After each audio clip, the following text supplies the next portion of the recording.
Do you know it کے ناظرین، السلام علیکم۔ ناظرین، یورپی معاشرے خصوصاً فرانس، ہالینڈ، ناروے اور دیگر مغربی ممالک میں آئے روز اسلاموفوبیا کے واقعات رونما ہو رہے ہیں۔ آج ہم اسی پر بحث کرنے والے ہیں۔ افغانستان پر امریکی حملہ بھی دراصل اسلاموفوبیا کا ہی ایک پہلو تھا۔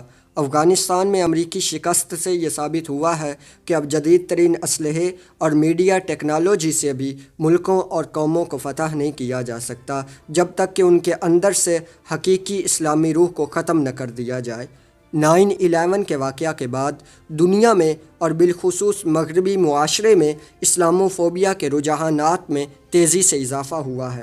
ناظرین، اس کے مختلف عوامل اور وجوہات ہم آپ کے سامنے لانے کی کوشش کر رہے ہیں تاکہ ٹھوس بنیادوں پر آپ کو اسلاموفوبیا کے متعلق حقائق سے آگاہ کریں۔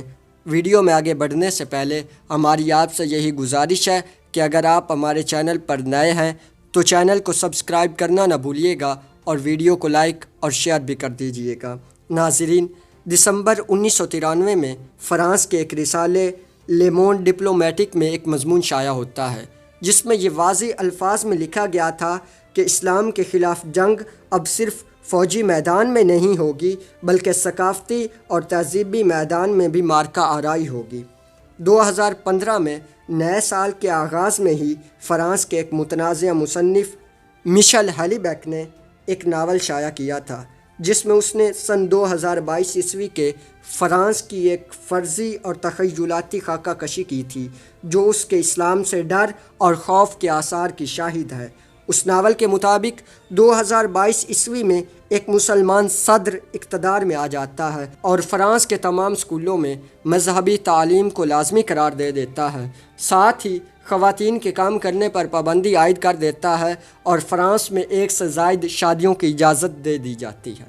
فرانس کی بڑی سیاسی جماعت نیشنل ریلی کی سربراہ میرین لوپین نے ایک موقع پر کہا تھا کہ فرانس اور اسلام کی جنگ اب بڑی دور جانے والی ہے، اور اس نے ایک بیانیے میں یہ بھی کہا تھا کہ جو شخص دہشت گردی اور اسلام کو الگ سمجھے وہ خلائی مخلوق ہے۔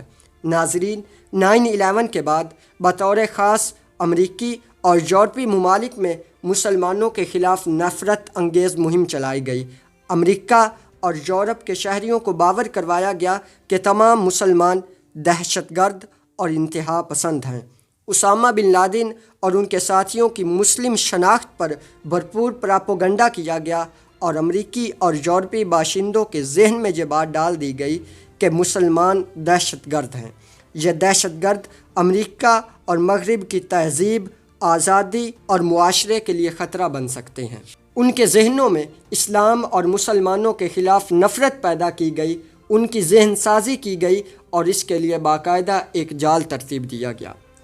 ایک تحقیق کے مطابق صرف 2013 میں ہی اس سلسلے میں امریکہ میں $203 ملین کے عطیات اسلام مخالف تحقیقی اداروں کو دیے گئے۔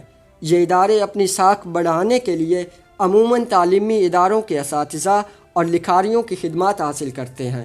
ان اداروں میں تیزی سے اضافہ ہونے لگا ہے۔ 2010 میں ایسے اداروں کی تعداد تقریباً 5 تھی جو 2018 میں تیزی سے بڑھتے ہوئے 114 سے زائد ہو چکی ہے۔ ایسے اقدامات کافی حد تک مؤثر ثابت ہوئے ہیں اور مغربی معاشرے میں مسلمانوں کے خلاف نفرت اور اسلام سے خوف میں اضافہ ہوا ہے۔ ایک تحقیق کے مطابق امریکیوں کی بڑی اکثریت مسلمانوں یا اسلام کے بارے میں کچھ نہیں جانتی۔ صرف 38% امریکی کسی مسلمان سے ملے ہیں یا انہیں ذاتی طور پر جانتے ہیں۔ تقریباً 62% امریکی کسی مسلمان سے نہ ملے ہیں اور نہ ہی انہیں کبھی بات کرنے کا موقع ملا۔ اسی طرح 57% شہری اسلام کے بارے میں بہت کم جانتے ہیں اور 26% امریکی شہری ایسے ہیں جو اسلام کے بارے میں کچھ بھی نہیں جانتے۔ ان سب اعداد و شمار اور تحقیقات کے باوجود 70% سے زائد امریکی شہری ایسے ہیں جو مسلمانوں کو اپنے لیے خطرہ اور قابل سزا جانتے ہیں۔